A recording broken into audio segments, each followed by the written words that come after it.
Datang profesional muda di acara Indonesia Muda Club. Episode 8 bersama saya Arya Sinulinga. Yang muda, yang bicara.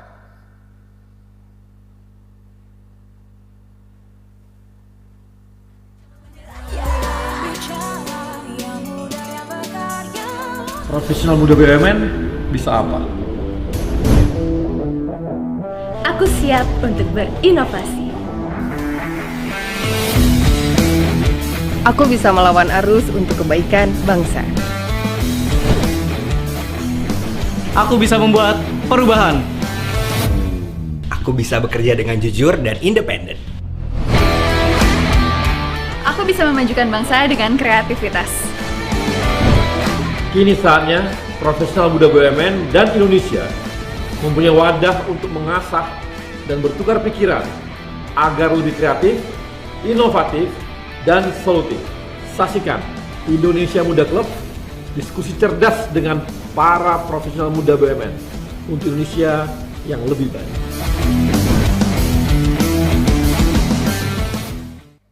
Ya, ini teman-teman, hari ini kita menarik banget karena bicara mengenai investasi. Kita tahu ya bahwa kita ini profesional, ya, profesional. Pendapatan kita dari mana sih? Dari gaji. Kemudian kalau kita karyawan, kita dari bonus gitu. Terus kapan kayanya kalau cuma dari gaji dan sama dari bonus nih gitu. Saya dulu waktu jadi profesional, sekarang di profesional masih profesional deh gitu. Dulu tuh saya ketika masih bekerja di korporasi dalam arti sebagai seorang eksekutif di korporasi, saya tuh nggak bisa mengandalkan gaji dan bonus. Mungkin karena direksi gitu ya, tim atau sebagainya gitu. Nggak bisa gitu. Kita harus cari cara gimana caranya supaya kita juga punya pendapatan lain yang bisa, akhirnya kita bisa beli rumah lebih baik, kita bisa punya kendaraan lebih baik gitu ya, dan kita punya aset yang banyak juga. Kalau mengandalkan gaji, kita paling nanti biasanya beli rumah untuk lewat KPR saja gitu ya, dan lainnya. Untuk yang lainnya kita nunggu beli mobil kreditan juga yang kita cicil dari gaji-gaji kita gitu. Tapi dulu saya ini ya sekitar tahun 2012 gitu, saya mulai investasi. Saya mulai investasi lewat saham. Saya bermain saham, sahamnya ada yang harian, dan dulu sangat rajin, jadi rajin memantau saham, menghitung saham secara teknikal gitu ya, dan hasilnya cukup mengasihkan. Bisa beli mobil BMW yang paling top, bisa beli rumah, bisa invest beberapa aset-aset lain gitu ya, yang tidak mungkin saya dapatkan kalau saya hanya mengandalkan gaji gitu. Nggak mungkin, saya nggak bisa dapat sesuatu yang saya pakai, mobil saya pakai dan sebagainya dengan hanya gaji gitu. Dan semuanya adalah lewat investasi. Makanya saya sangat percaya kalau tanpa kita bermain investasi, ini berat bagi kita untuk dapat aset bagus gitu ya, punya rumah baik, oke lah dan sebagainya. Dan itu saya rasa jadi impian banyak orang gitu. Dan hari ini kita akan diskusi banyak mengenai investasi karena kami melihat juga di sini di Indonesia Muda Club bahwa kalau kawan-kawan profesional muda, sejak awal sudah mulai belajar investasi, yakin saja pasti hasilnya nanti pada saat Anda usia 30-an atau 40-an, itu Anda sudah mulai bisa, awalnya kan kita menanam lah gitu ya, bisa panen gitu. Memetik hasilnya. Ada panen gitu ya, ada panen sesuatu gitu. Nah nanti ini kita akan ditemani oleh 4 orang yang jagoan investasi, jagoan juga nanti berbagai investasi bisa kita tanyakan. Dan ini sangat menarik karena nanti berbagai macam investasi akan kita lihat nanti. Dan ini saya ditemenin oleh ada 4 orang yang bersama-sama kita. Yang pertama adalah Aldi Adrian Hartanto. Selamat sore Aldi ya. Sore Bang. Nah, Aldi ini adalah VP of Investment MBI Ventures, dia di Telkom, dia pernah juga di GM of Investment di Silicon Valley, kemudian kuliah di University New South Wales ya, Sempat back sih. sempat di sana, kemudian Sampurna University. Kemudian saya temani juga oleh Florencia Jenny, ada di online mungkin ya. Nah ini ada Florencia. Florencia adalah founder dan owner di Nonaku Design Indonesia. Dia juga junior auditor di Ernst & Young dan pernah jadi juara wirausaha muda mandiri. Selamat sore Florencia. Halo, sore Pak. Oke, kemudian saya ditemani juga oleh Ayu Pratiwi. Ayu Pratiwi ini adalah VP Consumer Loan Bank Mandiri. Mana Ayu Mbak? Nah, ada Ayu sebelah saya. Ya, sore banget ya. Ya, Ayu ini nanti akan banyak cerita mengenai bagaimana investasi di properti. Kemudian yang terakhir saya ditemani juga dengan kawan kita Ricky Juliandi. Ada Ricky? Ya, Ricky adalah Head of Product Development and Marketing BNI Sekuritas, EVP Risk Management Panin Sekuritas juga pernah. Nah ini nanti Ricky akan banyak cerita mengenai investasi di surat berharga dan sebagainya, mungkin bisa cerita nanti ini. Dan kita langsung saja, yang pertama Ricky ya. Rick, ini kan kita punya 1,4 juta karyawan BUMN, 60%-nya adalah milenial. Nah ini kira-kira Ricky bisa berbagi nggak? Kira-kira apa yang bisa teman-teman milenial bagikan atau juga dapatkan dari sebuah investasi, dan juga kasih gambaran kira-kira investasi ini gimana ceritanya. Silakan Rick. Oke, jadi Bang, total investor di Indonesia itu sekarang sudah lebih dari 3,3 juta. Itu 70%-nya posisi Juni itu memang didominasi sama milenial. Jadi di bawah 40 tahun ke bawah. Nah, teman-teman milenial ini, investor muda ini memang instrumen yang mereka sukai itu ada di reksadana dan juga saham secara langsung. Nah, itu memang instrumen yang cocok sih untuk usia-usia muda. Jadi dari reksadana sendiri itu sebenarnya produk atau instrumen investasi yang sangat entry point ya. Karena kalau kita tahu reksadana itu memang dikelola oleh perusahaan aset manajemen, ada fund manajernya yang mengatur strategi investasi di sana. Jadi teman-teman investor muda itu ketika invest di reksadana bisa sambil belajar. Jadi memahami bagaimana cara si fund manager itu mengelola produknya. Kemudian untuk yang di saham sendiri itu juga peningkatannya cukup lumayan di saham. Jadi investor-investor muda itu karena pembelian di saham itu kan minimum 100.000 sudah bisa. Jadi sangat mudah, sangat murah, bisa langsung eksekusi karena real time dan likuiditasnya juga cepat. Jadi jual hari ini, 2 hari kemudian dananya bisa ditarik. Jadi tadi berapa jumlah orang milenial yang sudah masuk di investasi saham? Sekitar 70% Bang. 70% itu di saham dan saham reksadana. Ya? Jadi dari 3,3 juta. Oke, rata-rata mereka berinvestasi berapa ya? Kenapa Bang? Berinvestasi berapa besar? Macam-macam Bang. Jadi mungkin secara average bisa dimulai dari 10 ya. Rata-rata. Karena mereka staging mulai masuk dikit-dikit dulu belajar, nanti lama-lama ditingkatin sama teman-teman muda itu. Yang sudah masuk ke permainan saham atau dana reksadana ini kira-kira sudah berapa juta orang ya dari kaum milenial Indonesia? Kalau yang reksadana itu 20% kayaknya Pak. 20%? Cukup banyak juga ya? Lumayan Pak. Karena ekosistem reksadana sendiri cukup meningkat signifikan ya Bang. Karena ada fintech yang jual. Kalau dulu kan memang cuma di sekuritas atau agen penjual. Jadi kalau sekarang kan sudah bisa dibeli di fintech atau mungkin di beberapa e-commerce juga sudah bisa. Oke, jadi sekarang sepertinya nih ya saham sudah retail aja gitu ya. Jadi lebih gampang untuk belinya, atau dana reksa juga gampang belinya karena udah retail gitu ya. Betul. Itu mereka udah pakai online apa semuanya bank-bank sekarang udah menyediakan juga untuk dana reksa sekuritas ya, artinya dana reksa yang bisa beli online atau bisa lewat apa gitu untuk beli saham? Kalau saham itu memang real time ya Bang ya. Jadi pakai aplikasi yang udah disediakan di masing-masing sekuritas gitu. Ya. Jadi memang bisa langsung transaksi jual beli. Reksadana juga sekarang sudah begitu Bang. Ya. Jadi bisa kita monitor secara mobile. Nggak perlu pakai agen lagi atau masih pakai agen? Kenapa Bang? Masih pakai agen? Ya, pakai handphone bisa, pakai laptop bisa, aplikasinya agen, banyak. agen artinya ini apa namanya broker. Gimana Bang? Ada yang pakai broker juga? Masih ada yang broker, cuman kalau yang broker itu biasanya lebih ke nasabah yang Agak besar, punya ya? kesibukan tinggi gitu ya Bang. Ya.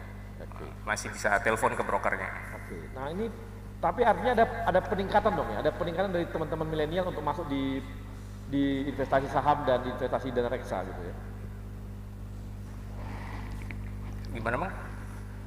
Mungkin ini ada yang Suaranya. apakah sekarang ini sudah banyak ada peningkatan dari milenial kita Indonesia untuk berinvestasi di saham dan di dana reksa gitu. Reksadana ya betul Bang. Peningkatannya reksadana, sorry. Signifikan. Reksadana. Signifikan sekali. Apalagi dari sejak pandemi. Ya.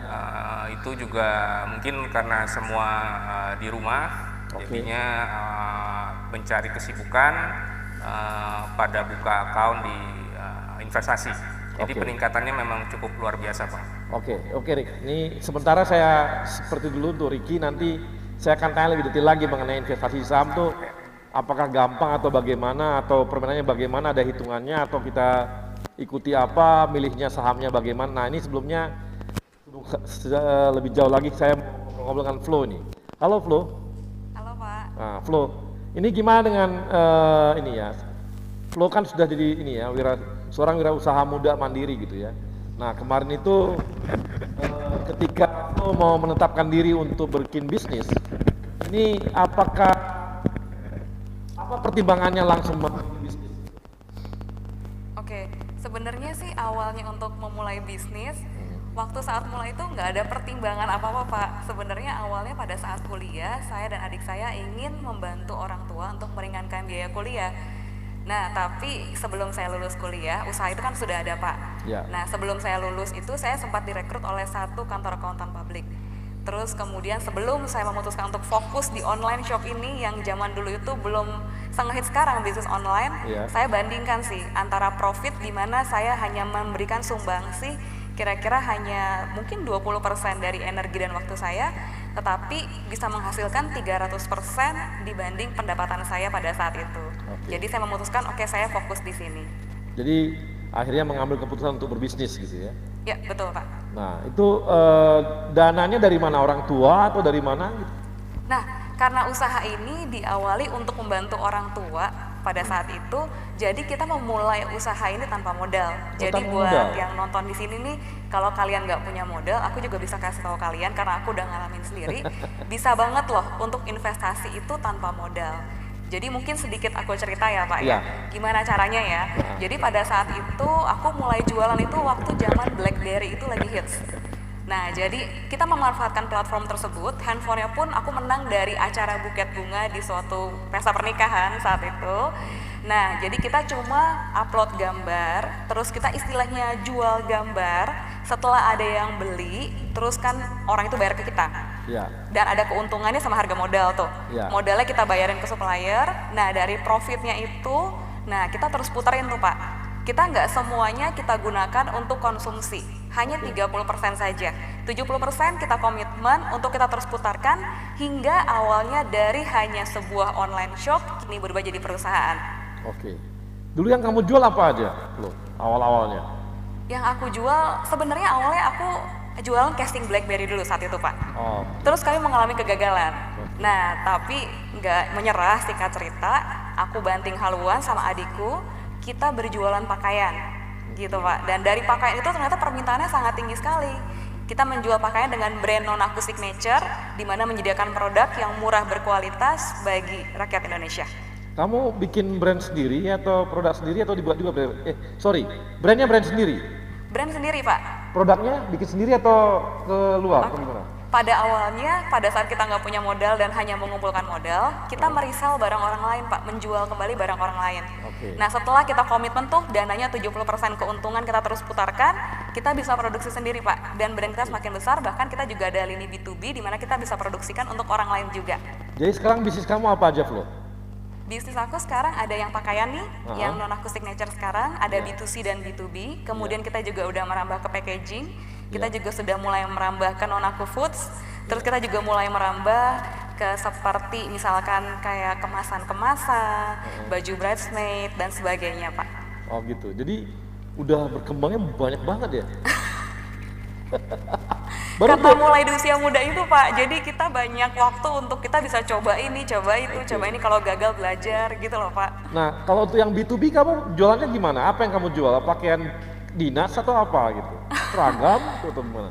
Kalau untuk B2B, kita itu ada beberapa jasa yang kita berikan. Yang pertama adalah kita juga mengedukasi reseller kita untuk bisa menjual produk tanpa modal. Karena kita sudah ngerasain gimana rasanya nggak punya modal tapi kita ingin dapat profit. Kita ajarin yang pertama, itu namanya reseller dropshipper. Yang kedua, kita itu ada reliable. Nah, kita tahu banget zaman sekarang millennials banyak banget orang-orang yang punya passion di bidang fashion tapi dananya terbatas. Jadi kita mengizinkan label brand kita yang gantiin sendiri dengan gratis untuk brand orang lain. Bahkan department store pun juga mengambil jasa kita seperti itu. Jadi kualitas kita sudah terbukti. Dan yang ketiga, kita juga ada jasa produksi, Pak. Jadi kita bisa memproduksikan desain dari customer dan kita akan lock desain tersebut. Kita juga nggak akan produksi untuk kita ataupun future customer, Pak. Oke. Nah, sekarang kamu udah berapa kapasitas produksinya untuk pakaian? Kalau untuk pakaian sih per minggu kita udah sampai 5.000 sih, Pak. Setiap minggu 5.000? Iya. Kita juga ada bantu produksi APD juga, masker juga kalau di new normalnya sih, Pak. Oh, udah sampai jual APD juga? Iya. Mungkin aku boleh cerita lagi nih, Pak. Jadi kan Nanti. Oke. Seru nih soalnya. Ini Flo-nya nggak sabar. Flo nggak sabar dia untuk menceritakan semangat bisnisnya gitu. Oke, baik. Kawan-kawan profesional muda, kita akan kembali setelah yang satu ini.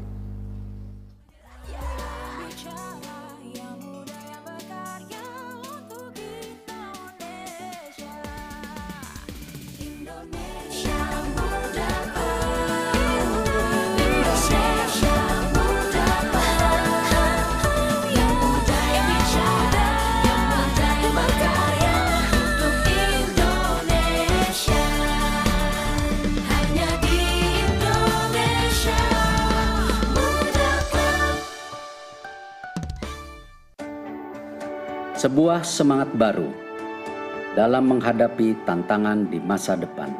Kementerian BUMN dan seluruh BUMN di negeri ini terus bekerja keras untuk meningkatkan nilai ekonomi dan sosial demi kepentingan masyarakat luas. Melalui inovasi model bisnis yang akan mendorong mesin pertumbuhan dan kepemimpinan teknologi agar siap menghadapi perubahan. Melalui peningkatan investasi dan terciptanya ekosistem investasi yang sehat. Pengembangan talenta adalah kunci agar BUMN siap bersaing secara global. Semua ini hanya untuk negara dan bangsa, untuk Indonesia. Semangat baru ini kini hadir dengan wajah baru, dengan bentuk visual yang terinspirasi semangat inovasi dalam pemanfaatan teknologi. Dalam komposisi yang menggambarkan semangat kolaborasi, membentuk inisial institusi kebanggaan kami, bersanding dengan lambang negara Indonesia tercinta, Garuda Pancasila.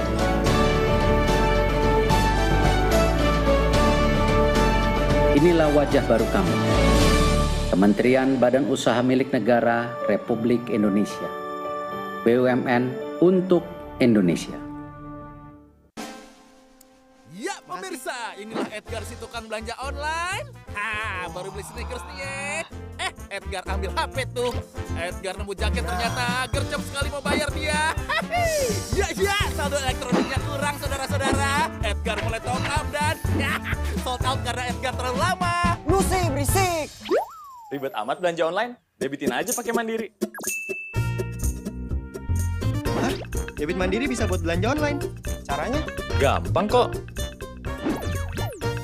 Pilih bayar pakai debit, masukkan nomor kartu, masa berlaku, CVV di belakang kartu, dan kode OTP yang lo terima.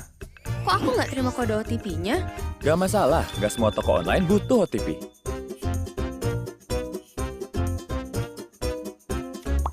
Lancar nih. Kan didebitin pakai Mandiri.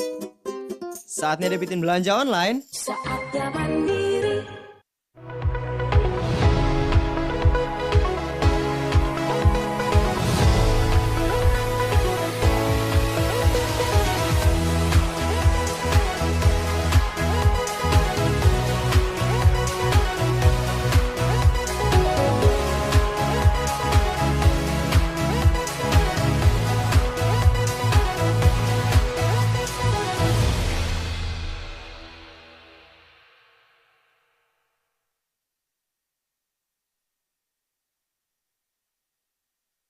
Profesional muda, kita kembali lagi dan kita saat ini kita mau ngobrol-ngobrol dengan Mbak Ayu. Mbak Ayu adalah VP Consumer Loan di Mandiri. Mbak, ini gimana mengenai investasi di properti itu gimana ceritanya? Ya, kalau tadi kan Ricky sudah menceritakan kalau profesional muda itu ingin berinvestasi kan bisa tuh melalui reksadana, saham, kemudian juga tadi Flo juga menyampaikan cerita usahanya dia gitu kan ya. Jadi kalau profesional muda ingin berinvestasi sebenarnya ada lagi alternatif instrumen yang bisa dipilih oleh profesional muda. Salah satunya dengan berinvestasi melalui properti. Ya, properti itu tentunya selain untuk memenuhi kebutuhan kita ya, karena kan memang kita harus punya tempat tinggal, sebenarnya juga ada nilai investasinya. Karena di situ akan mendapatkan capital gain. Kemudian yang kedua juga kalau kita sewakan, misalnya nggak kita gunakan sendiri, itu bisa mendapatkan nilai investment, trend of investment ya. Nah, di sini properti yang mau dibeli sebagai investasi seperti apa? Ada beberapa alternatif pilihannya. Ada yang memang bentuknya hunian, rumah, apartemen. Kemudian juga yang sifatnya komersial, misalnya ruko, rukan, kemudian Soho, kemudian juga office, kios, atau bahkan yang hanya berupa lahan ya. Profesional muda mau seperti apa nih bentuk investasinya dalam bentuk properti tersebut. Nah, kalau kita mau berinvestasi dalam bentuk properti, sebenarnya memang ada hal-hal yang harus kita perhatikan. Misalnya lokasinya, ya tentu lokasi sangat berpengaruh terhadap nanti nilai investasi kita. Kemudian juga dari aksesnya ada di mana lokasinya, kemudian juga pengembangannya ke depan lokasi tersebut seperti apa. Karena jangan sampai kita kan pengennya investasi itu kita akan mendapatkan keuntungan ya, tapi akhirnya juga kekecewaan aja yang didapatkan. Jadi benar-benar memang harus selektif untuk menentukan properti yang mau kita pilih. Ya, dan kalau saham, reksadana memang sifatnya liquid, tapi kalau untuk properti itu memang jangka panjang ya, kecenderungannya jangka panjang karena memang dia tidak bersifat liquid.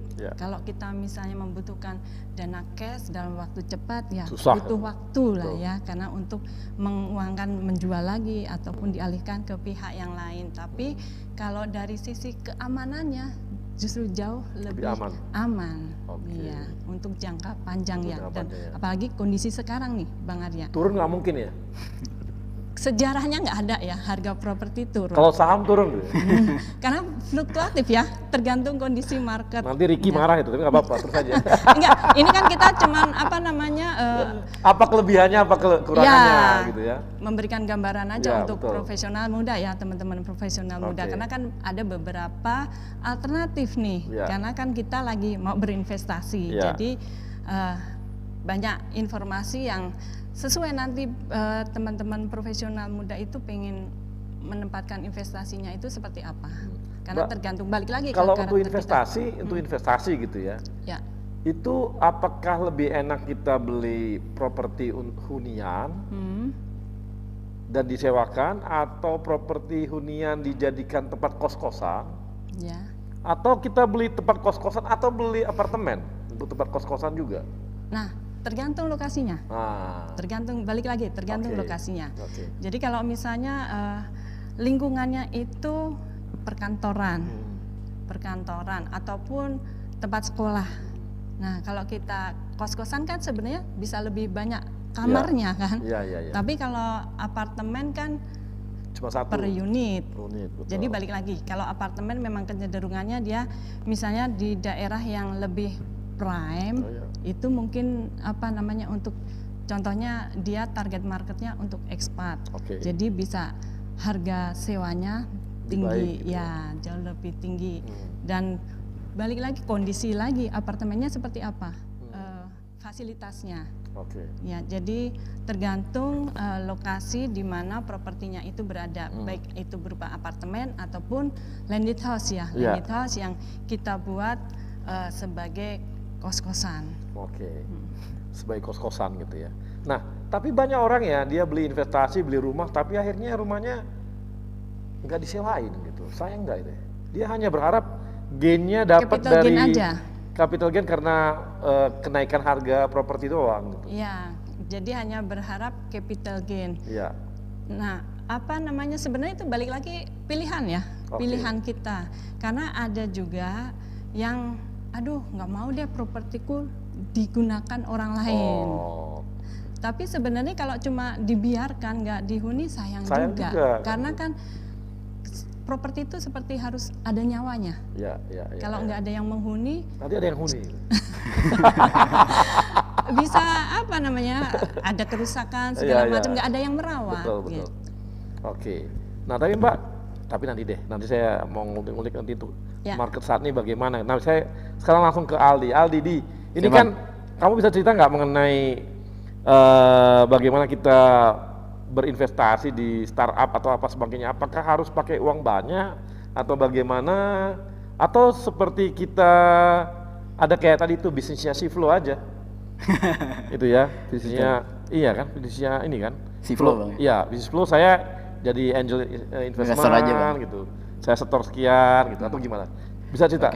Mungkin saya kasih konteks dikit Bang, kan saya mungkin banyak yang mikir kita Telkom, terus MJ kok investasi gitu ya. Kita memang waktu itu tahun 2015 Telkom progresif nih untuk mau inovasi, akhirnya dibikin pertama kali di Indonesia untuk corporate namanya MDA Ventures, Corporate Venture Capital 2015. Nah di mana kita lihat sih emang investasi itu bahasanya orang bilang art atau science lah. Saya pikir sih lebih kayak craft Bang. Jadi emang kita harus ambil belajar nih, ambil learning by doing gitu. Jadi dulu kita 2015 belajar tuh invest ke banyak negara. Kita total ada 12 negara yang kita cover invest. Terus so far kita beruntung, akhirnya banyak perusahaan yang kita berhasil exit. Jadi kita 8 companies kita berhasil exit, ada 2 di IPO di Jepang sama di Australia, sisanya dibeli sama perusahaan besar itu.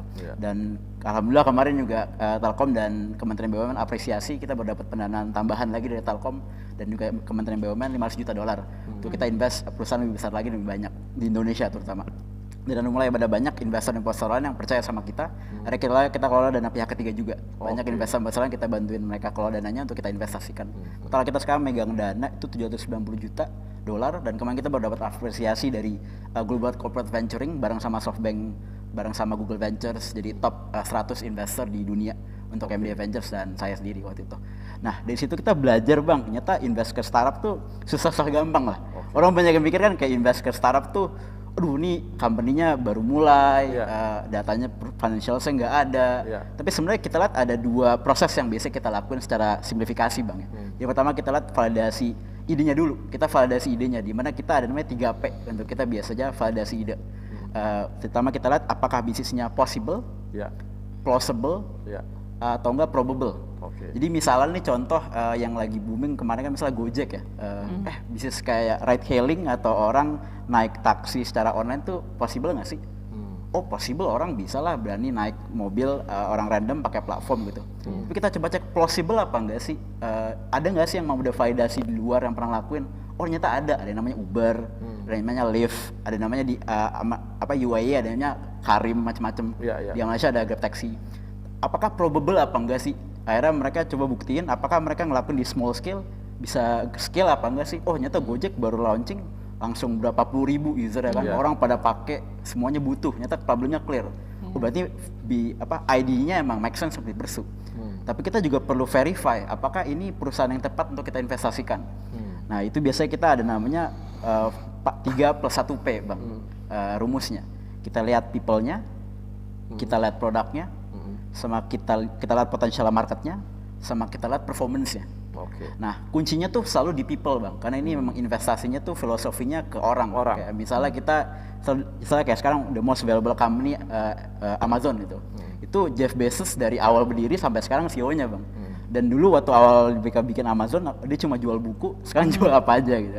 Jadi emang kita harus percaya sama orangnya dulu nih, apakah orangnya memang yang sama kayak di prinsipnya BUMN Bang, akhlaknya oke apa enggak sih?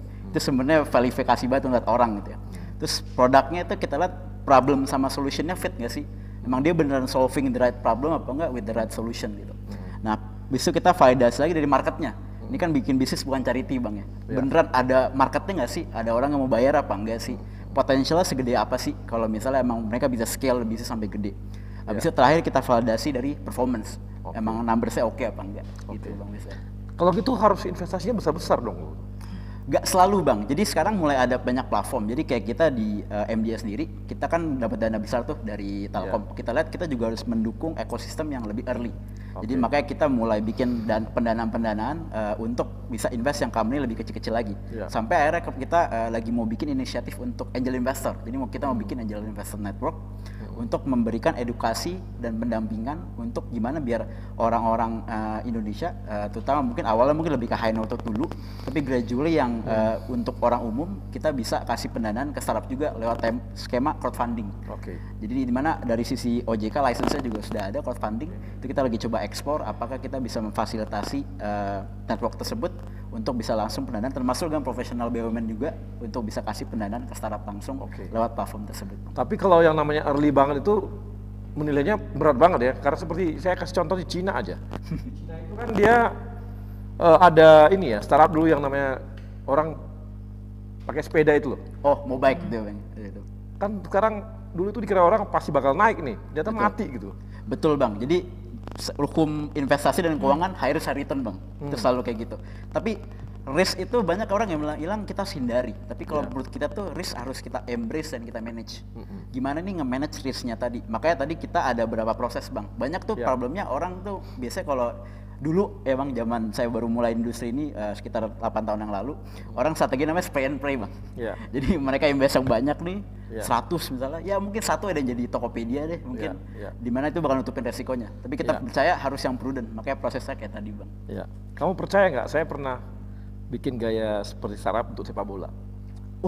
Namanya apa Bang dulu Bang? Market sepak bola Indo gede loh Bang. Iya gede. Jadi gede saya dulu kan gini, orang dulu kan bikin sepak bola itu mikirnya tradisional gitu ya, mikirnya ini wah berat dan sebagainya gitu ya. Saya kan bikin klub bola itu sekitar 2 minggu. Wah cepet banget Bang. 2 minggu. Saya bikin klub bola 2 minggu. Saya jual idenya gitu ya, jual idenya. Saya hitung berapa biaya untuk dapat pemain. Saya ambil pelatihnya yang sangat terkenal. Udah. Habis itu mulai saya bikin timnya. Oke Bang. Setelah saya bikin timnya, saya hitung begini. Saya bilang, saya mulai presentasi ke banyak orang. Saya bikin crowdfunding. Udah, saya bikin crowdfunding. Habis itu saya tawarkan nih. Ini kalau kan masuk Liga 3. Kalau masuk Liga 2, nilai valuasi klub bola kita itu mencapai 10 miliar. Sampai 15 miliar.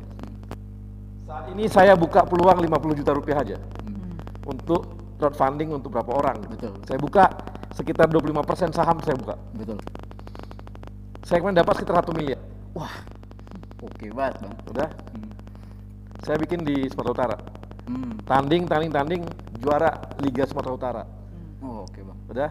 Habis itu masuk ke Liga Nasional. Itu pengeluaran saya tambah. Pasti kan, karena scale kan, scale-nya kan tambah. Akhirnya hanya dapat memang 16 besar di Indonesia nasional. Bayangin sebuah klub bola saya buat hanya dalam tempo 2 minggu. Saya jadi menang di provinsi Liga 3, habis itu 16 besar. Satu langkah lagi hari itu. Kalau satu langkah lagi menang 8 besar, saya masuk Liga 2. Langsung valuasinya 15 miliar. Wah, artinya apa? Saya udah hitung karena biasanya bahwasanya Liga 2 itu di sini kalau dijual, maka dia dapatnya sekitar 12 miliar, 15 miliar, 10 miliar.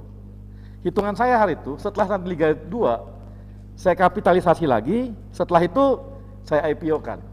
Kayak Bali United. Bali kemarin baru IPO kan Bang? Iya. Persib kan mau bikin juga. Betul, betul. Banyak klub bola itu jadi susah untuk jadi IPO karena dipakai gaya tradisional. Betul, sayang banget. Saya enggak, saya mainkannya itu seperti valuasi kayak MU kan. Iya, jadi dimainkannya sebagai, jadi bahwa ini ada valuasinya sekian, valuasi sekian, kalau saya lolosin, nilainya naik saham sekian, kalau sekian, naik lagi. Naik lagi, betul. Dan saya jual lagi sekian persen gitu.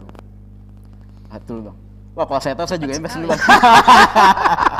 Coba Pak, kita kenal dulu Bang. Jadi, enggak, saya mau beritahu bahwa ternyata startup itu tidak selamanya harus jadi sebuah teknologi gitu loh. Betul, karena sebenarnya perusahaan rintisan kan sebenarnya. Iya, rintisan. Definisinya. Iya. Tapi yang bedanya, which is harus kayak Bang Arya tadi, perusahaan rintisan yang didesain untuk tumbuh cepat. Iya. Makanya kayak banyak sekarang perusahaan startup tuh nggak teknologi doang, kayak Iya. kopi kenangan. Iya. Itu kan sebenarnya coffee shop. Iya. Cuma dia memang didesain untuk tumbuh cepat, makanya bisa narik investor. Iya, memang saya kemarin tuh memang tujuannya untuk tumbuh cepat aja. Betul Bang. Dalam tempo 3 tahun 4 tahun saya masuk Liga 1. Kalau Liga 1 itu kan liga tertinggi Indonesia. Nilainya udah 30 miliar, Bos. Minimal. Dalam jangka waktu. Dalam tempo 3 tahun. Tempo 3 tahun. Atau saya lepas di IPO kan aja gitu. Jadi saya baru habis kan baru nanti bikin merchandise-nya apa semua itu kan produk habis itu. Tapi dulu saya bikin tipenya seperti itu. Nah, sekarang bikin, ada lagi yang baru bikin klub bola seperti itu. Betul Bang. Sekarang lagi booming namanya e-sport team Bang. E-sport team. Baru kemarin ada itu dia, itu juga iya. Aku juga pengen itu. Sama persis Bang sebenarnya. Aku juga pengen gitu. Nah, kalau Abang bikin saya invest Bang. Baik, profesional muda, kita kembali lagi setelah yang satu ini.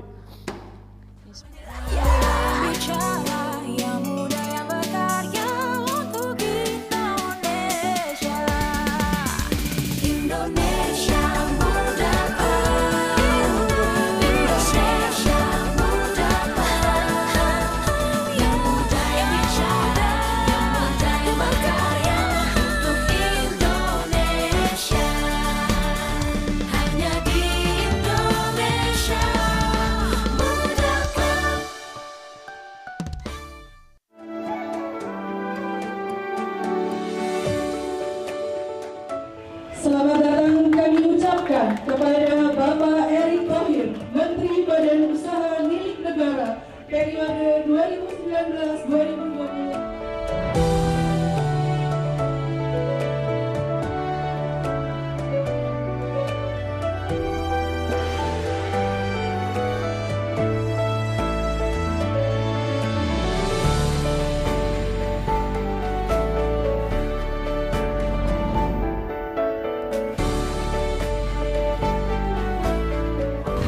BUMN dari awal sebelum COVID ya kita melakukan 5 strategi ini.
diskusi lebih jauh, saya mau ngobrol lagi dengan ini ya, siapa kawan kita tadi, Ricky. Ya, Bang. Halo Rick. Mana Ricky? Rick, gua mau ngulik saham, Rick. Oke. Ngulik saham banget nih, karena dulu saya pemain saham gitu. Saya tuh main saham sehari, saya trading betul. Jadi bukan main di fundamental, saya main di trading. Satu hari, saya cuma megang satu hari saya harus menang 1-2% aja tiap hari. Cuma kalau dia akumulasikan sebulan 24% juga. Benar. Gimana cari bisnis? Nilainya lu dapat keuntungan, returnnya 12% sebulan. Nggak ada, susah. Kalau bukan main saham, rumah juga begitu kan? Gimana Rik? Coba cerita Rik, gimana Rik? Oke. Apa yang kelebihan main saham ini? Aku pingin supaya teman-teman dari investor muda mau senang main saham nih gitu. Oke.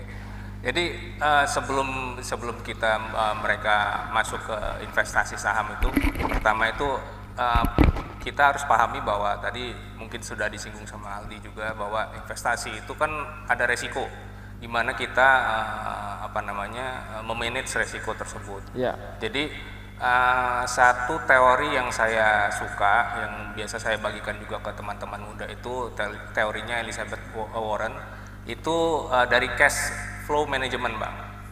Jadi 50% dari income kita itu kita harus secure buat kebutuhan primer kita. Oke. 30%-nya lagi itu kita sisihkan untuk kepentingan pribadi kita, untuk fund-nya kita. 20% lagi itu baru untuk saving sama investment. Nah, itu harus disisihkan dari awal, bukan disisakan ya, Bang ya. Iya. Karena tadi investasi itu ada resiko, apalagi kalau kita prefernya memang ke saham yang benar-benar high risk. Iya. Itu dalam hitungan menit aja, misalnya kalau kita nggak siap, itu harganya bisa turun. Ya. Nah, kembali tadi pemilihan sahamnya sendiri. Saham itu ada 700-an ya, yang ada di Bursa Efek sekarang. Itu mulai dari fundamental itu harus kita pilih baik-baik. Ya. Saham yang benar-benar perform secara laporan keuangan, secara operasionalnya, itu bisa kita kulik di laporan keuangannya. Kemudian setelah itu kita bisa masuk ke yang namanya tadi yang Abang suka itu analisis teknikal. Ya. Kita baca pergerakan harga sahamnya. Kapan kita harus masuk nih? Jangan sampai pas lagi tinggi-tingginya kita malah masuk. Itu yang harus dipahami. Nah, edukasi ini memang sekarang sedang kami giatkan juga dari Sekuritas dan juga Bursa Efek Indonesia. Itu dari tahun 2015 ya. 2015 itu kita sudah bareng-bareng kita campaign yang namanya Yuk Nabung Saham.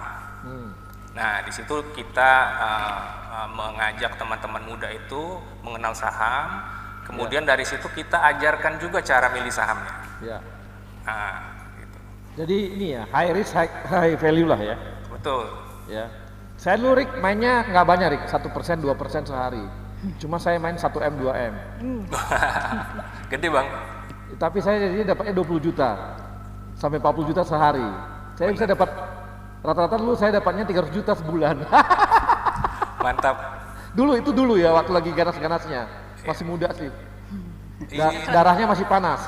Sekarang udah mulai agak menurun. Maksud saya adalah sebenarnya ini buat teman-teman milenial bahwa ketika Anda mau main saham gitu ya, ini peluang dapatkan dana besar itu sangat besar. Saya punya grup saham. Saya punya grup-grup teman-teman saham, kami biasanya sharing, jadi biasanya bisa cerita Rik mungkin bahwa bikin grup saham, ngobrol-ngobrol saham, siapa yang ini, mana saham yang mau diambil, mana yang mau saham ini yang risknya lagi tinggi, mana yang mungkin naik, mungkin itu jadi sebuah peluang bagi kawan-kawan dari profesional muda untuk mulai mengenal saham pelan-pelan. Tapi Rik, aku rasa kamu udah bisa bikin ini kelas-kelas khusus untuk saham nih untuk teman-teman milenial. Iya. Jadi edukasi saham itu kalau dari kita itu rutin Bang. Rutin ya? Jadi 1 minggu itu ada 3 kali. Di mana Rik bisa ditonton? Di BNI Sekuritas itu. Ada linknya nggak? Kenapa? Pakai webinar atau gimana? Webinar, betul, webinar. Begitu mereka sudah buka buka akun saham, ya, itu langsung kita invite. Oke, langsung di-invite ya. Seminggu nah, ada 3 buat kali. kawan-kawan ini silakan masuk ke BNI Sekuritas loh. Jadi saya promosi BNI Sekuritas nih. Gak apa-apa lah. Harusnya itu ada Mandiri, harusnya Mandiri Sekuritas juga ada. Silakan aja. Jadi silakan nanti Anda akan dikasih webinar dan ini sangat bagus untuk kita mengetahui bagaimana mengenai permainan saham, bukan permainan saham sih, berinvestasi saham. Permainan dikira main apa? Main investasi gitu. Oke. Nah, ini Flo, saya pengen ke Flo ini. Flo. Iya, Pak. Flo, kamu dari satu bisnis ke bisnis lainnya, produk lainnya berapa lama biasanya kamu bisa lakukan itu? Artinya dari pakaian kamu ubah ke sini, tambah lagi ini, tambah ini berapa lama biasanya?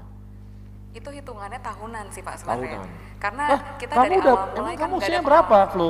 Kenapa Pak? Kamu kan masih muda banget nih, udah tahunan kamu bilang. Sorry yang kedengaran Pak. Kamu kan masih muda. Usia kamu berapa? Usia Iya. 30 Pak. Loh, kamu mulai bisnis sejak umur berapa? Aku mulai bisnis dari umur 21. Wow, udah 9 Iya, Pak. tahun. Sekarang produk kamu apa aja? Berapa banyak? Kenapa Pak? Produk kamu berapa banyak? Produknya Pak? Iya. Nah, karena kita fast fashion sih kita udah ratusan sih Pak. Karena kita kan terus produksi, ngejar untuk koleksi baru gitu loh Pak. Jadi update tren nih. Oke, update tren. Tapi beda bidang berapa lama kamu pindah? Beda bidang, tambah lagi, beda bidang lagi, tambah lagi, berapa lama biasanya? Biasanya sih kita di dalam setiap minggu pasti kita ada new arrival Pak. Oke. Enggak, untuk beda produk misalnya ada yang tekstil, ada pakaian. Tapi tadi ada lagi yang lain kan selain pakaian? Ada. Nah, itu untuk nambah produk baru itu kamu bidang lain tuh berapa lama biasanya?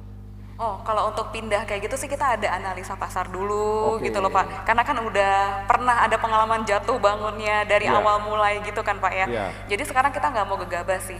Jadi kita mungkin untuk ngeriset dulu minimal 1 bulan sih Pak, kalau untuk produk yang baru ya. Jadi tetap akan melakukan riset dulu sebelum masuk ke pasar ke satu produk baru ataupun jenis baru ya di bisnis gitu ya? Iya betul Pak. Oke, jadi kamu lihat marketnya sejauh mana. Nah ini dengan pandemi gini bagaimana? Pandemi seperti ini Pak? Iya. Nah jadi sih kita kan puji Tuhan nih dari online, sekarang kita ada punya 3 offline store Pak, ada cabang juga ya. Dari awalnya hanya online shop, jadi makanya ini investasinya jangan diremehkan kalau misalkan hanya di online shop aja misalkan ya. Nah waktu lagi awal pandemi ini pastinya kita kena dampak Pak. Bahkan pernah 1 hari di salah satu branch kita itu penjualannya benar-benar nol. Pokoknya singkat cerita akhirnya kita coba relevan dengan kebutuhan zaman, itu kuncinya sih. Karena kan kita juga nggak pengen banget mencat karyawan dan puji Tuhan non aku nggak ada pecat satupun karyawan, THR kita juga on time ke semua karyawan. Nah caranya gimana? Kita relevan dengan zaman, kita mengeluarkan produk yang dibutuhkan oleh zaman. Karena kekuatan kita di pakaian, jadi kita memproduksi masker Pak. Kita maskernya kita kondisikan, ada juga yang masker fashion. Bahkan sebelum pemerintah melakukan gerakan pakai masker, kita sudah mensosialisasikan dulu gerakan pakai masker. Terus kita juga produksi APD. Nah sejak kita berubah pivot gitu Pak, mengikuti relevansi zaman, karena ini juga butuh kecepatan ya dan ketepatan, penjualan kita dalam 1 minggu langsung naik langsung di atas 10.000 pieces. Untuk masker aja gitu loh Pak. Jadi relevansi itu salah satu kunci sih Pak. Relevansi terhadap kondisi market betul satu fungsi ya, satu kunci gitu ya. Iya betul. Nah sekarang kapitalisasinya kalian udah berapa kapitalisasinya bisnisnya? Pingin tahu aja, pingin tahu. Nilai kapitalisasinya udah berapa, Flo? Nilai kapitalisasi sih kita sekarang udah di atas 4,5 miliar sih Pak. Dari yang tanpa modal itu sih. Tanpa modal itu ya. Oke, makasih Flo. Nah, Mbak Ayu ini kan kita tahu nih banyak juga pengembang itu memainkan harga propertinya gitu. Jadi dia naikkan dulu harga properti gitu ya. Naik tertinggi, habis itu setelah kita beli itu properti jatuh gitu. Apalagi setelah habis tuh rumahnya gitu. Nah, sekarang kan kondisi aku udah pernah kejadian tuh. Sampai sekarang tuh harganya sama aja. Aku beli 4 tahun lalu. Harganya segitu juga. Nah, berarti harus pintar-pintar kita memilih propertinya. Gitu ya. Siapa pengembangnya juga. Kalau misalnya kita pengembangnya mau beli top. Properti baru dari cuma nggak boleh saya sebut namanya. Pengembangnya top. Ya. Nah, sekarang ini justru di daerah yang katanya planet lain itu loh. Waduh, gimana tuh? Jadi sebenarnya properti kalau kita mau invest properti justru saatnya sekarang. Lagi murah-murahnya? Karena kan kondisi lagi seperti ini ya, kondisi lagi tertekan semuanya. Nanti si Ricky juga bilang begitu, saatnya sekarang beli saham, karena saham lagi turun-turunnya. Nah, makanya ini ada ininya, ada solusinya nih. Kan daya beli lagi melemah nih Melemah, ya. masyarakat. Nah tentunya penjual, baik itu penjual yang individu ataupun pengembang itu pasti dia akan nggak bisa nih menawarkan harga yang mungkin seperti tahun-tahun sebelumnya. Karena memang kita lihat growth kenaikan harga properti saat ini hanya kisaran 1,5%. Sementara kalau beberapa tahun yang lalu, mulai 2010 mungkin ya, 2012, 2013 kenaikan harga properti itu setiap tahun luar biasa, sangat signifikan. Nah sekarang kan agak tertekan, Saya jadi properti tahun berapa ya, 2012 tuh 2011 tuh nah itu lagi 2,5 M, habis itu lagi baru 2 tahun tinggi-tingginya itu langsung 6 M loh. Setelah itu stuck sampai sekarang. Iya, tapi tetap sudah dapat capital gain dong gitu kan. Nah justru sekarang nih invest di properti. Terus pada BU tuh bang, pada BU. Ya, tapi cash is the king bros. Nah ini yang menarik. Justru itu cash is the king. Kalau ada properti orang BU tutup langsung beli gitu. Nah itulah cash is the king. Ya, saat itu kita mengontrol semua ini gitu market gitu. Nah, jadi selain untuk beli properti nih, misalnya kita juga pengen untuk investasi yang lain pakai fasilitas.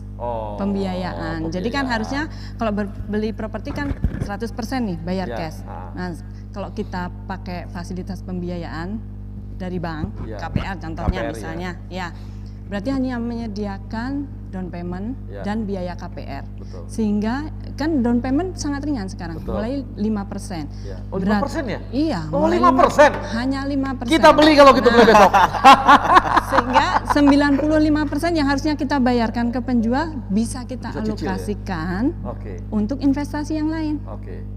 Jadi kita ini jadi momentum untuk beli karena ada bisa pakai pembiayaan gitu ya. Iya. Menarik juga nih. Daerah mana Mbak yang paling menarik saat ini? Saya juga mau dengar tuh bang. Makanya jangan bilang banyak dong, kita pengen. Nanti kita offline aja. Offline aja. Siap. Oke, nah Aldi gimana nih? Kalau sekarang peluang Indonesia gitu ya di saat seperti sekarang ini dengan kondisi corona gitu dengan startup tuh gimana nih peluang kita? Nah kita pasti ngeliat ada dua mata uang lah, ada dua mata koin lah. Ada challenges, ada opportunity. Challengesnya pasti tadi mungkin seperti mention juga pasti banyak yang lagi susah nih karena kan ekonomi lagi turun, apalagi krisis sekarang tuh agak unik ya. Jadi saya kan dia trickle down, jadi perusahaan yang gede dulu yang susah, baru yang kecil. Ini yang kecil dulu yang susah, baru yang gede. Karena diawali dari krisis kesehatan. Betul. Jadi makanya kita lihat tapi itu jadi ada opportunity pertama karena tadi banyak yang lainnya turun juga. Kalau kamu bisnisnya bagus sih, misalnya kayak sektor-sektor yang struktural tuh ke impact kayak misalnya keuangan fintech atau misalnya contoh kayak yang lain-lain yang terkait FMCG consumer misalnya. Itu kan sebenarnya kan bisnisnya kan basic orang butuh kan. Cuma saat ini gimana turun karena emang lagi ekonomi jelek. Tapi ke depan jangka panjang karena kita long term investor bang. Jadi kita believe itu masih bagus. Tapi lagi koreksi nih, gimana harus invest. Sama kedua kalau buat startup kita believe COVID itu tuh untuk pandemi itu malah jadi Chief Innovation Officer katanya bang. Jadi malah jadi akselerasi karena orang adopt digital bang. Semua orang nggak ada yang mau ketemu orang, semua pakai platform. Jadi banyak opportunity yang mungkin tadinya kita lihat belum waktunya, sekarang jadi ada waktunya. Kayak contoh misalnya orang dulu nggak mau chat sama dokter, mereka pengen ke rumah sakit. Sekarang mau nggak mau, mereka nggak mau, mereka chat dokter. Sekarang nggak mau. Sekarang aplikasi kesehatan itu lagi bagus banget. Karena orang takut ke dokter. Betul. Di nanya-nanya langsung aja sih. Chat aja bang. Chat aja. Dulu demam dikit ke dokter, ke rumah sakit. Sekarang di tangan. Karena kalau disentuh sama dokter kayaknya sembuh gitu. Itu dia bang. Efek psikologisnya ada. Kalau sekarang nggak juga gitu. Kalau sentuh malah takut sakit gitu. Kalau sentuh kita takut. Rapid dulu. Nanti kena corona bahaya kita. Itu dia. Nah, saya pengen tahu itu kalau di teman-teman di MDA itu ada nggak metode yang tadi crowdfunding itu minimal jadi angel investor tuh udah dibuat nggak misalnya? Minimal 50 juta udah bisa jadi angel investor. Jadi kita masih coba ukur-ukur sih bang. Jadi mungkin kalau buat yang level mass itu kita masih belum fokus dulu. Kita mau fokus yang validasi yang gede-gede dulu bang. Yang high net of individual lah. Di gradual sih kita expect pinginnya nggak beda jauh sama kayak invest saham. Orang bisa langsung kasih dana 5-10 juta bisa jadi pegang saham karena juga udah ada license-nya juga bang di Indo. Di OJK untuk crowdfunding. Nanti ke depannya pengen seperti itu sih bang. Di saat ini kita lagi mau validasi idenya dulu. Iya. Jadi saya cukup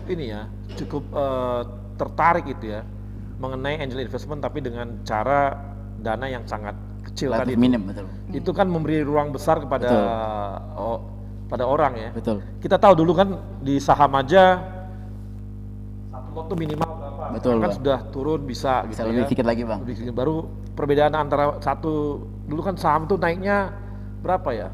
50 atau berapa? Sekarang kan udah turun gitu. Ya. Jadi membuat ruangnya untuk bermain makin Iya. banyak Betul, gitu. Bang. Jadi kerugian juga makin kecil kemungkinannya. Jadi orang makin gampang untuk invest gitu kan. Nah, mungkin angel investment juga bisa seperti itu untuk crowdfunding tadi kan. Kedepannya kita harap Kedepannya seperti itu ya, Bang. karena cukup banyak sebenarnya. Sebenarnya banyak opportunity. Banyak banget opportunity di sana dan belum ada yang garap gitu.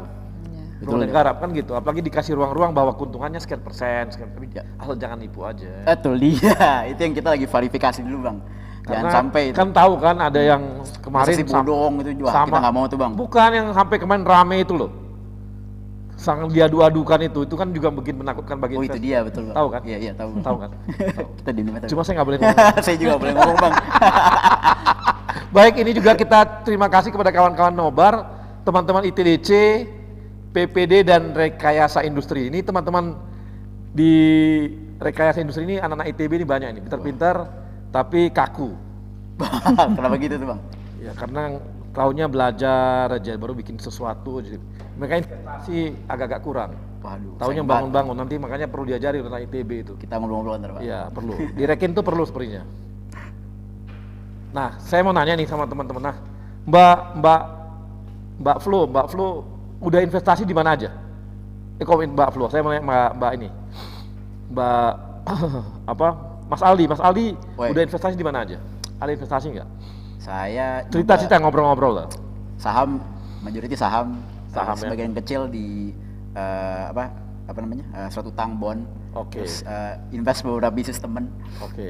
Startup tadi angel investing kecil-kecil. Ya. Atau saya bikin bisnis sendiri juga. Oke. Invest itu sama pasti invest diri sendiri lah, Bang, buat Gitu ya. belajar gitu-gitu, Bang. Oke. Kalau Mbak Ayu? Ya lagi belajar juga nih investasi saham. Saham juga ya. Kalau Rick, lo main saham nggak Rick? Ada, Bang. Ada juga. Ada. Banyak. Ya relatif loh, Bang. Relatif. Ricky ini pasti tahu aja dia bocoran, mana yang mau naik mau turun lengkap dia. Hanya sebagi-bagi nih. Harus bagi-bagi informasi gitu. Kalau Flo gimana? Ada nggak di luar dari bisnis sendiri? Ada nggak investasi tempat lain? Ada. Properti atau apa gitu? Di emas. Oh di emas. Ya. Oke. Terus kemudian ada juga di properti. Oke. Di aset bergerak sama di perusahaanku. Aset bergerak mobil, maksudnya sewa menyewa? Kenapa? Sewa menyewa mobil? Iya ada juga sih yang Oh pakai rental? kadang-kadang. Oh, karena saya kan kadang-kadang bingung nih. Investasi di modal apa barang bergerak itu kan pusing gitu. Karena biasanya turun harganya gitu. Iya. Mungkin rental kali ya. Rental kamu banyak juga. Ekspedisi ya. Ekspedisi, oke. Oke, terima kasih. Dan kita akan kembali lagi yang setelah yang satu ini.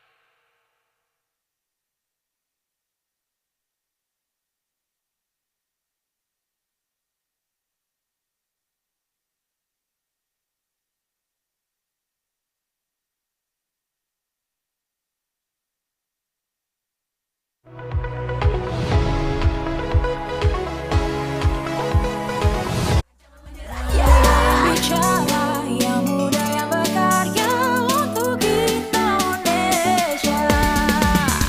Indonesia muda, Indonesia muda,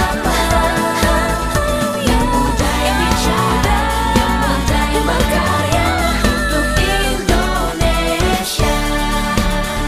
Hanya di Indonesia Muda Club. Sebuah semangat baru dalam menghadapi tantangan di masa depan. Kementerian BUMN dan seluruh BUMN di negeri ini terus bekerja keras untuk meningkatkan nilai ekonomi dan sosial demi kepentingan masyarakat luas. melalui inovasi model bisnis yang akan mendorong mesin pertumbuhan dan kepemimpinan teknologi agar siap menghadapi perubahan. Melalui peningkatan investasi dan terciptanya ekosistem investasi yang sehat, pengembangan talenta adalah kunci agar BUMN siap bersaing secara global. Semua ini hanya untuk negara dan bangsa, untuk Indonesia. Semangat baru ini kini hadir dengan wajah baru, dengan bentuk visual yang terinspirasi semangat inovasi dalam pemanfaatan teknologi. Dalam komposisi yang menggambarkan semangat kolaborasi, membentuk inisial institusi kebanggaan kami, bersanding dengan lambang negara Indonesia tercinta, Garuda Pancasila.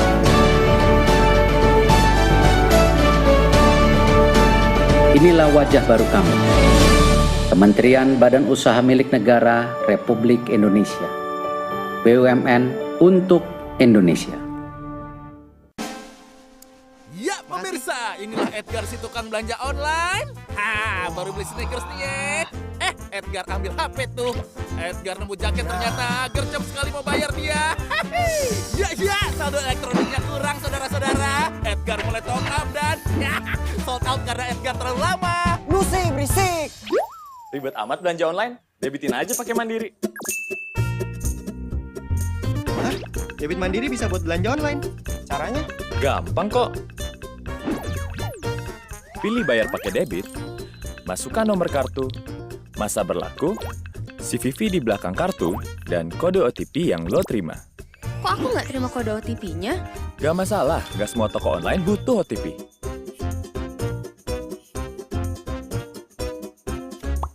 Lancar nih. Kan didebitin pakai Mandiri. Saatnya debitin belanja online. Saatnya Mandiri.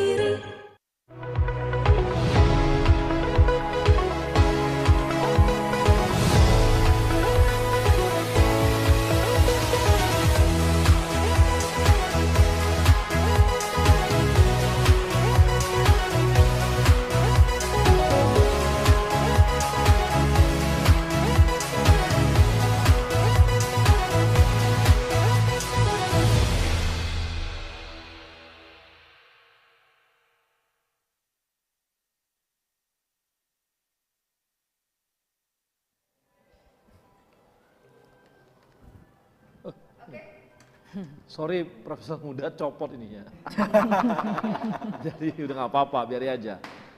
Baik, kita kembali lagi dan kali ini saya ada beberapa kawan-kawan yang bertanya ya.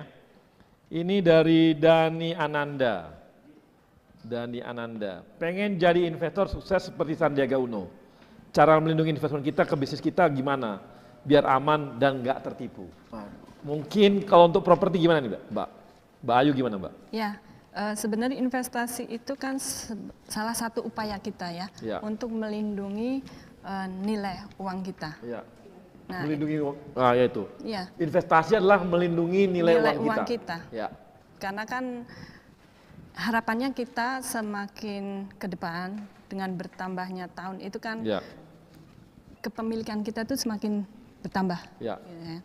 Nah, itu bisa kita tempatkan dalam berbagai investasi tadi, mau yang sifatnya financial asset ataupun non-financial asset. Kalau financial asset kan tadi berupa entah itu obligasi, reksadana, saham, deposito, instrumen keuangan. Kalau yang non-financial asset kan kita bisa logam mulia, barang-barang antik, kemudian juga properti, tanah. Balik lagi, teman-teman profesional muda lebih firmnya di mana? Atau mau investasi untuk usaha-usaha. Semua itu ya harapannya bisa memberikan manfaat, karena namanya investasi kita tentu ingin mendapatkan manfaat yang lebih dari apa yang kita investasikan tersebut. Nah, ini kawan-kawan jadi penting ya.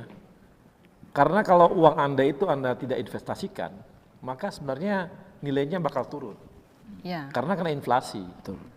Nah, kalau kita kena inflasi artinya 1 miliar sekarang 2 tahun lagi dipegang terus, itu nilainya akan turun. Iya. Kalau ditabung doang di dalam tabungan, karena bunganya di Sekarang rendah. tabungan lebih kecil daripada inflasi, maka dia juga akan ikut turun juga. Ya. Maka yang paling aman ya memang investasi untuk melindungi. Nah, tapi untuk melindungi supaya aman, nah saya mau tanya nih sama Ricky. Ricky, gimana supaya mengamankan investasi di saham? Mengamankan? Iya. Oke, jadi investor itu ada profil risikonya, Bang. Ya. Jadi sesuai dengan karakteristik tipe-tipe investornya. Jadi Ya. sebelum mereka invest biasanya ada kuesioner Ya. yang menentukan mereka itu levelnya di mana? Apakah konservatif, Ya. apakah moderat, atau dia termasuk yang agresif. Nah, kemudian terkait yang yang konservatif tadi, mereka bisa masuk ke instrumen-instrumen seperti reksadana pasar uang yang less volatile.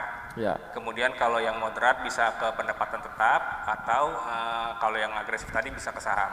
Ya. Nah, banyak juga yang instrumen di luar pasar modal yang aneh-aneh itu, Bang ya. Ya. Yang menjanjikan return tinggi dan segala macamnya, ujung-ujungnya angus gitu kan. Nah, itu sebenarnya bisa kita cek di Satgas OJK. Ya. Jadi ke 1500655 itu bisa kita konfirmasi terlebih dulu apakah produknya ini terdaftar. Ya. Nah, kemudian legalitasnya seperti apa. Ya. Itu sih yang ininya. Oke, ini jadi menarik karena memang kalau mau aman ya ambil surat utang negara. Pasti di atas lebih tinggi daripada inflasi kan? Pasti. Itu juga cari aman tuh. Deposito juga aman. Sun juga aman. Properti aman banget. Aman banget properti. Asal tepat memilih propertinya. Asal tepat memilih propertinya. Ya. Lokasi jadi penting. Lokasi. Kemudian kalau beli properti yang baru, kita lihat siapa pengembangnya. Kemudian sebenarnya kalau kita mau investasi dalam bentuk properti itu yang baru, pengembangan proyek baru, harus tahu juga prospek ke depannya. Ya. Pengembangan wilayah tersebut seperti apa? Betul. Karena itu tentu akan memberikan pengaruh terhadap capital gain yang kita harapkan dengan berinvestasi di properti tersebut. Oke, ini Mbak saya punya 4 amplop. Teman-teman bisa pilih. Saya kasih ke Aldi dulu. Aldi pilih nomor berapa di? 1, 2, 3, 4? 1 dong. 1 ya. Wah, Aldi beli 1 langsung. Ini ada pertanyaan di. Nah, ini truth and dare. Kamu pilih yang mana? Truth aja ya. Oke, sebutkan 1 saham yang tidak layak dibeli. Harus sebut merek berarti nih. Waduh. Bingung. Bumi. Kagak naik-naik, Bang. Kagak naik-naik. Udah 4 tahun. Bumi. Saya nggak nyangkut. Nyangkut dia. Ini nekat. Jangan, nggak boleh saya ngomong seperti itu. Belajar tapi Bang, belajar. Dulu zaman masih muda soalnya. Iya. Bumi. Memang buminya pasti dia tinggi, pas itu jatuh. Jadi udah di dalamnya ada? Cut loss lah. Cut loss. Saya pernah atau nggak hanya cut loss, tau apa? Nggak bisa jual, nggak ada. Kagak ada mau jual, kagak ada mau karena beli. dia ada di harga paling bawah. Nggak ada mau beli lagi. Nggak mau beli lagi. Dan itu berhenti. Sahamnya nggak bergerak, diem aja. Udah mati tuh. Uangnya dia dalam aja tuh. Oke. Ke Ricky. Ricky pilih nomor berapa? 1, 2, 3, 4. Ini ada 2, 3, 4. Ricky pilih mana? 3. Ini. Nah, truth or dare, atau yang mana? Truth. Oh, wah, kok semua truth ya? Hal paling memalukan yang pernah dilakukan? Main saham maksudnya. Yang memalukan ya? Iya. Lu bilang untung-untungnya rugi, malu nih sama investornya. Mungkin nahan rugi sampai dengan 50%. Nahan rugi sampai 50% ya? Betul, saya nggak cepat cut loss waktu itu. Nggak cepat cut loss ya? Jadi kamu ini ya, tahan, mudah-mudahan gitu ya? Betul. Berdoa. Sabar. Berdoa. Ya, kalau walaupun banyak doanya, kalau memang udah rugi ya rugi aja, nggak ada gunanya doa. Sampai tumbuh uban juga nggak naik-naik. Oke, ini tinggal Mbak Flo. Mbak Flo, nomor berapa? Nomor 4, Pak. Nomor 4. Nah, jawab cepat. Oke. Reksadana atau obligasi? Reksadana. Oke, swasta atau BUMN? BUMN. Mau pindah ke BUMN dia. Ini lagi di acara BUMN, berani-beraninya pilih swasta ya Pak. Matematika atau seni? Seni. Erick Thohir atau Nadiem? Itu Erick Thohir. Ini lagi di acara BUMN. Kalau diundang sama Kemendikbud dia pilih Nadiem.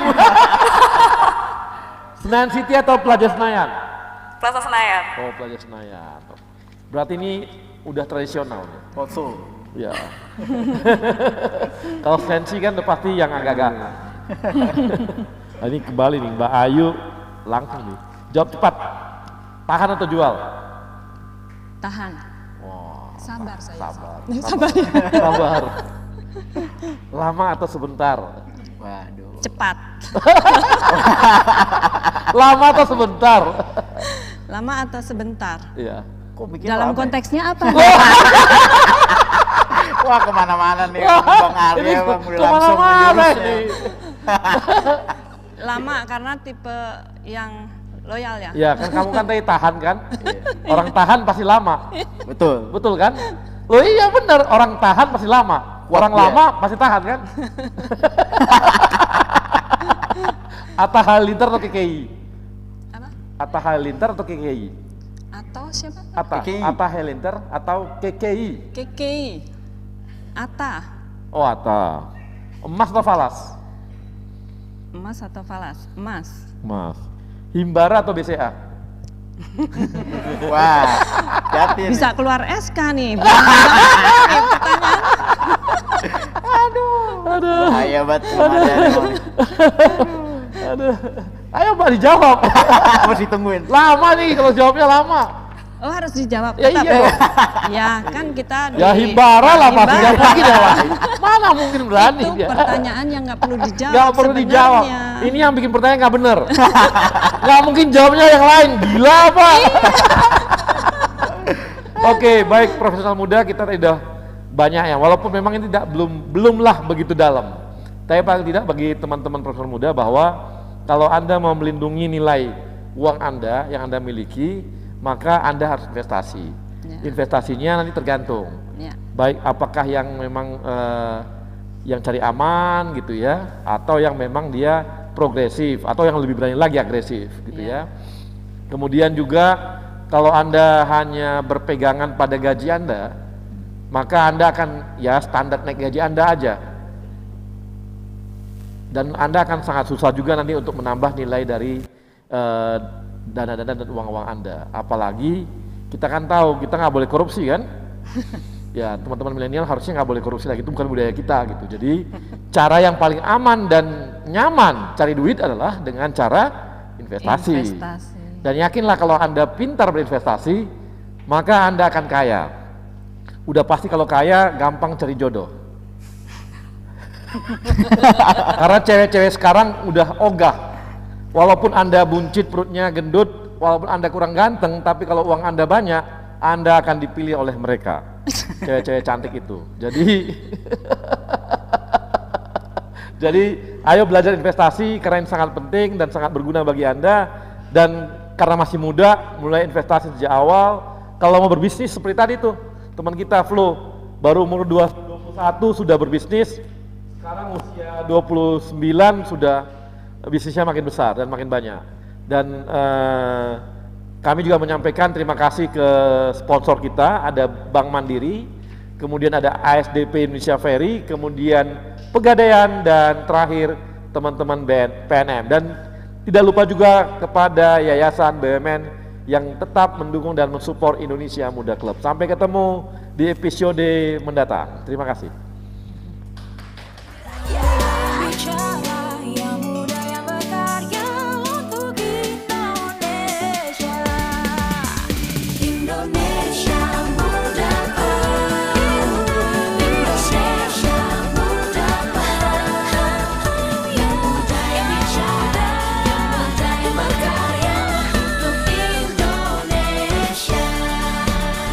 Hanya di Indonesia.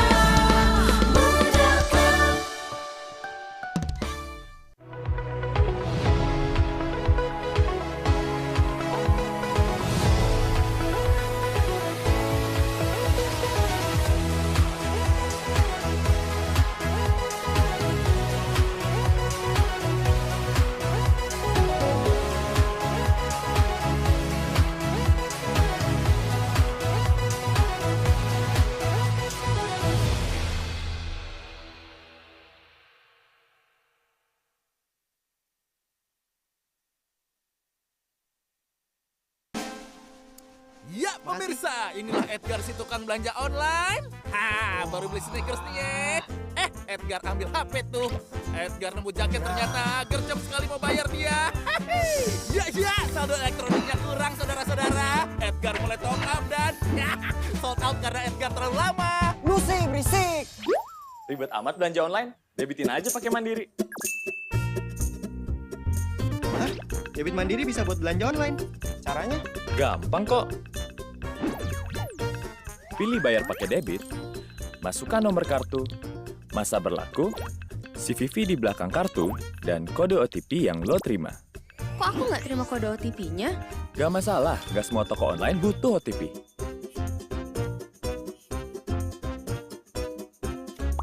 Lancar nih. Kan didebitin pakai Mandiri. Saatnya debitin belanja online. Saatnya Mandiri.